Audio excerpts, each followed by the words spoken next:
The apotheosis of Jim Jordan is a sight to behold. No problem in the American system at this moment is as acute and disruptive as the one posed by the Republican Party. Yes, of course, there are any number of structural problems facing American politics.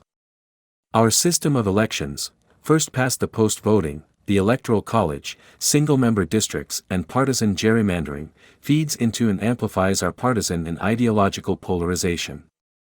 Our system of federalism and dual sovereignty between state and national government allows for laboratories of autocracy as much as testing grounds for democracy. Our countermajoritarian institutions and supermajority rules stymie democratic majorities and turn stability into stasis, putting terrible stress on our entire political system.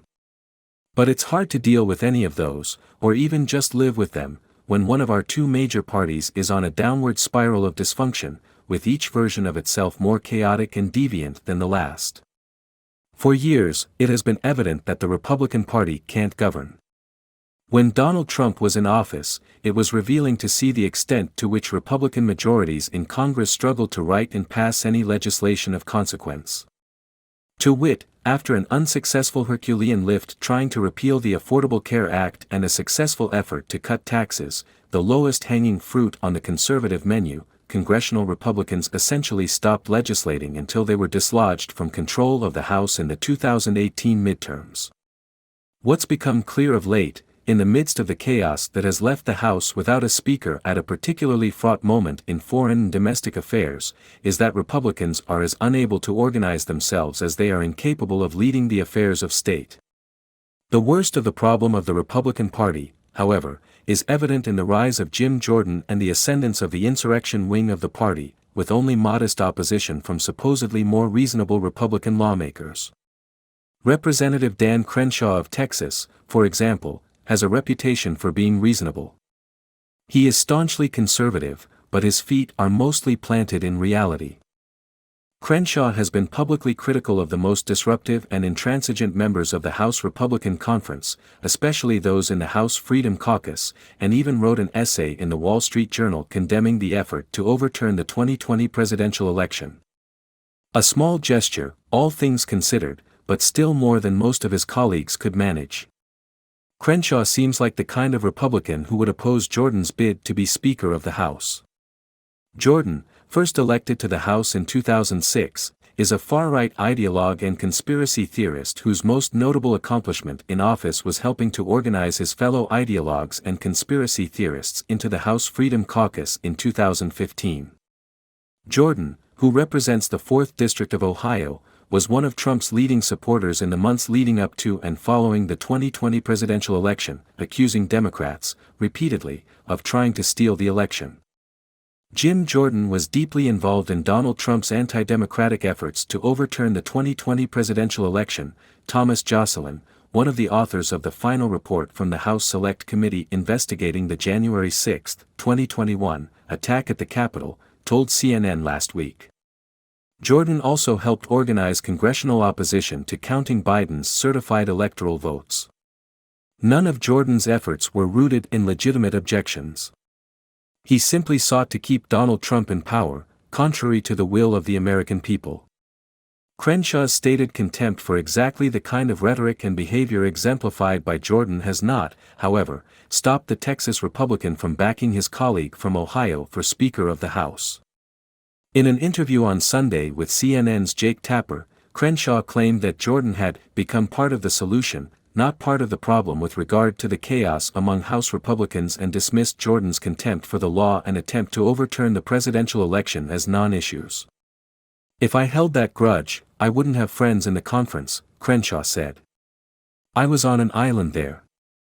Crenshaw isn't the only supposedly reasonable Republican member of Congress willing to look past the fact that the leading candidate for Speaker of the House was an active participant in a scheme to subvert the Constitution and install a defeated president in office for a second term. Even some of the Republicans who have vowed, publicly and privately, to fight him at every turn are beginning to get weak knees about supporting him, fearing that collective will is dwindling as their numbers decrease, Politico reports. Jordan's allies have also expressed their view that the opposition to his bid for Speaker will melt away as the actual vote on the floor comes near. Once again, Republicans are confronted with a deeply transgressive figure with open contempt for the institutions of American democracy, flawed as they may be. Once again, Republicans swear they'll resist his ascent. Once again, Republicans cave, more fearful of losing a primary, or coming in for criticism from conservative media, than they are of virtually anything else. And each time they cave, these more moderate or mainstream Republicans make the situation a little worse, for themselves and for the country. Kevin McCarthy bowed to expediency and pressure when he voted to overturn the 2020 presidential election in the House of Representatives. He did the same when he empowered the most gleeful insurrectionists in his attempt to gain the Speaker's gavel. Now he's out, and Jim Jordan is on the rise. If he wins, Jordan may not last in the position.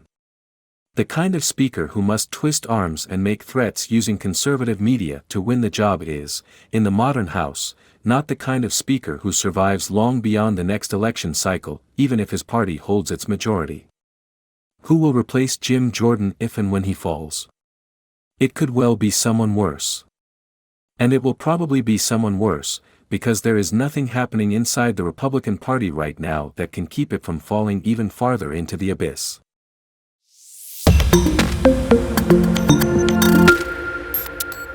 The apotheosis of Jim Jordan is a sight to behold. No problem in the American system at this moment is as acute and disruptive as the one posed by the Republican Party. Yes, of course, there are any number of structural problems facing American politics. Our system of elections, first past the post-voting, the Electoral College, single-member districts and partisan gerrymandering, feeds into and amplifies our partisan. Jim Jordan is a lousy strongman. Oops, they did it again. On Tuesday the House Republican Gong Show once again failed to choose a new Speaker of the House. This time it was one of the conference's most belligerent hardliners, Jim Jordan, who got smacked down, falling a whopping 17 votes short of a majority on the first round of voting. Things got worse on Wednesday when he lost even more support in a second round of voting, and there was no sign he would do any better in any further rounds. Fingers crossed. Mr. Jordan's failure to seize the gavel would be a good thing for all Americans, most definitely including responsible Republican lawmakers. His belly flop set off a flurry of anxious speculation about what next. Will he cut the mother of all deals with enough GOP holdouts to drag himself over the finish line? Will a dark horse alternative candidate emerge? Will Kevin McCarthy rise from the dead like some congressional Nosferatu? Will the winsomely bow-tied Patrick McHenry serve as Speaker pro tem forever? I don't know what to think, lamented James Comer, a Jordan backer, as he fled the floor on Tuesday. Eventually, one assumes, a new Speaker will emerge. But the entire circus has already laid bare the dark flaw at the heart of this Congress: the Republican conference is failing as a democratic entity. A healthy democracy needs its participants to accept a basic will of the majority model.